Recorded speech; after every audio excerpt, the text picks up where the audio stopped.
Hi, this is Danny Doyle, and welcome back to my free play LTC of Fire Emblem 8 The Sacred Stones.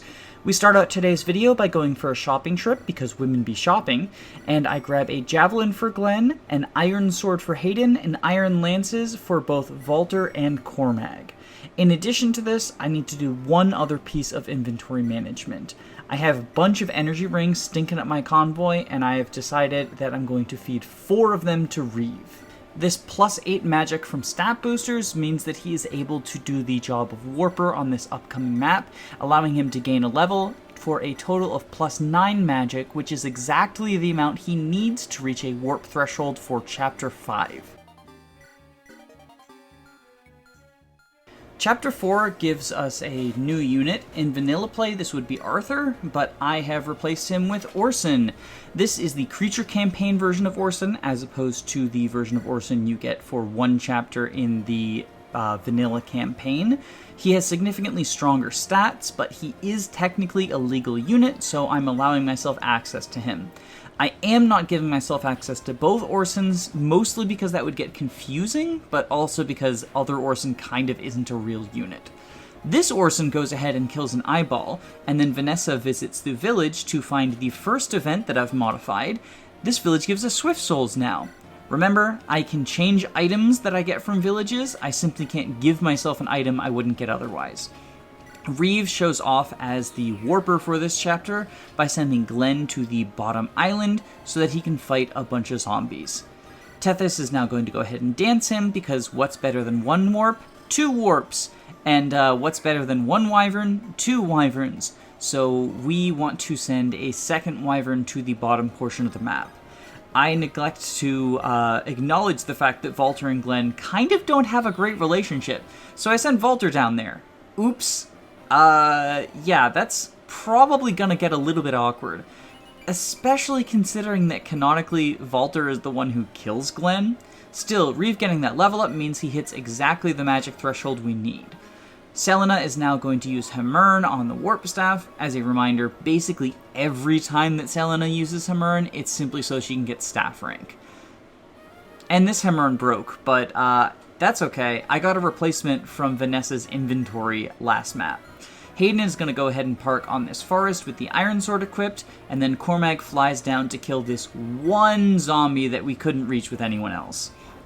All of the other monsters are going to suicide into one of my 3 strong units, or rather 4 strong units, Hayden, Orson, Valter, or Glen on enemy phase, but this one particular one just doesn't have great overlapping ranges.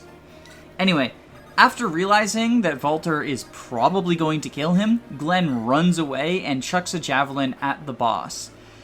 So inspired by the adrenaline rush from fear, he manages to one-round the guy and gets a perfect level up, which definitely has nothing to do with the fact that I've rigged all of my units to have 100% growths. Now we just sit back and watch the monster carnage during enemy phase. I will rejoin you at the end to talk about Chapter 5.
That's Chapter 4, completed in 1 turn, bringing our total turn count to 6.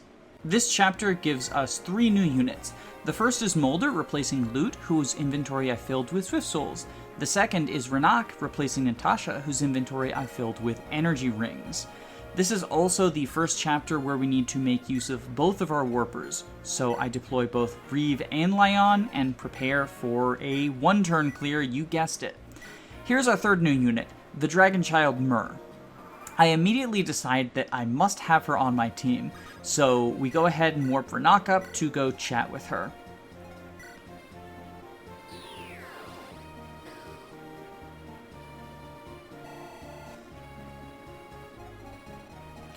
Renak recruits the Dragon Child Myr, whose inventory has been replaced with a single energy ring. She's jealous of the fact that he gets 2 and she only gets 1, so she visits a village in order to make up for this deficit. Inspired by this, Cormag also visits a village in order to grab an energy ring. In it, he sees an imposter of Tethys. He tries to fly back to warn the crew that Tethys was venting, but is unable to, and she goes over and immediately kills Lyon. Oh no, just kidding. That must have been the imposter, and this is the original Tethys. She just dances him so that he can perform a second warp. Silly me, I was getting all stressed out over nothing. He just warps Glen all the way to the other side of the map. Between the extremely long warp range of Necromancer and the Swift Souls that Glen has, I have no problem getting to the boss and performing a kill.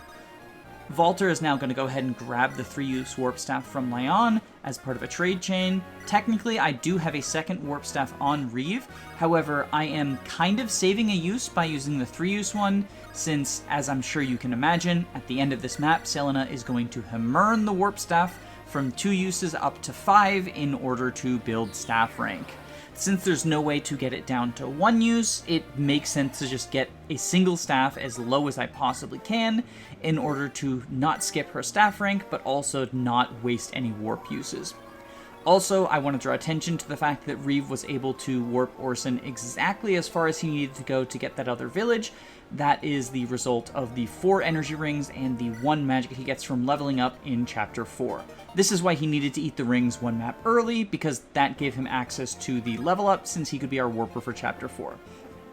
Glen goes ahead and engages the boss in combat, and oh no! What's gonna happen?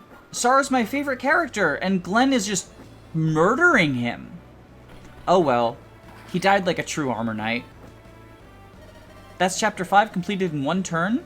Now we get to move on to quite possibly my favorite clear of the game, 5X.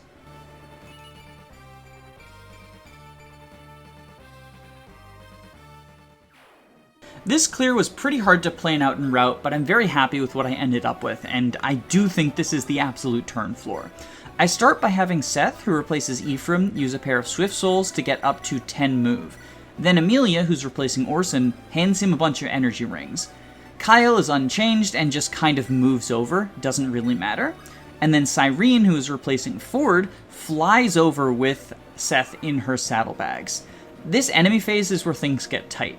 Cyrene needs to one-round these axe users, and she can only do that by hitting them twice with a Brave Lance. She does not double, not with the Brave Lance or any other weapon, which is kind of pathetic considering how late she joins in comparison to where I ended up putting her. However, that's not the only thing she needs to do. She's not allowed to dodge any of the attacks from the axe users, because the 2 axe users plus the archers combine to kill her, and yeah, this is a sacrifice strat. Cyrene was meant to die from the very beginning. Sorry kids, the game was rigged from the start. But her hitting those sketch 60s and getting hit by the slightly less sketch 80s is not the only thing that makes this clear unreliable, because turn 2 is even rougher. Now theoretically, I worked out a backup strat that involved using Saleh with bolting. I also could have saved one of the warpers from Eirika's squad and put them into Ephraim's squad. The problem with this is that Ford, Kyle, and Orson are all units who are never going to rejoin me. In vanilla play, Orson rejoins you, or Orson doesn't rejoin you, but in this particular format, since I'm 1-turning Chapter 8, Ford and Kyle just don't rejoin. Because I need Seth to be Ephraim, who's the only person who has a chance of rejoining, I'm still not sure how Scorched Sands is going to work. it means that any warpers or support units or anything like that would just have to be only around for this chapter, and that was not an acceptable loss to me. It kind of sucks to lose Cyrene this early, but I really do think that the turn save is worth it, and in the end, this ended up being, like I said, my favorite clear of the run. Or at least, up there. I'm pretty sure this is my favorite clear. Anyway, you'll notice that Seth did not have a 100% chance of killing the boss, and that's a little bit sketch, but to be expected. He actually doesn't one round with the javelin. He needs the spear, which means he can't get the extra accuracy from the javelin. That's a shame, but not, like, a huge deal. The thing that makes it really sketch is this upcoming turn to, or not upcoming, this ongoing turn to enemy phase. These soldiers are not a big deal, and honestly, none of the enemies actually pose a threat to Seth. However, they do pose a threat to the turn count. That's because both the monk and the shaman see that they have the ability to attack Seth from terrain and choose to do so. In this particular instance, the most significant terrain bonus in the room is the throne. He one-shots the shaman, but does not one-shot the monk, which honestly surprised me because I generally think of monks as being some of the weakest units in GBA Fire Emblem. I guess I'm being biased from my recent experience with FE7, where monks are truly pathetic, but Seth not being able to one-shot a monk with a spear, even though the monk is getting thrown bonuses, that's still kind of impressive.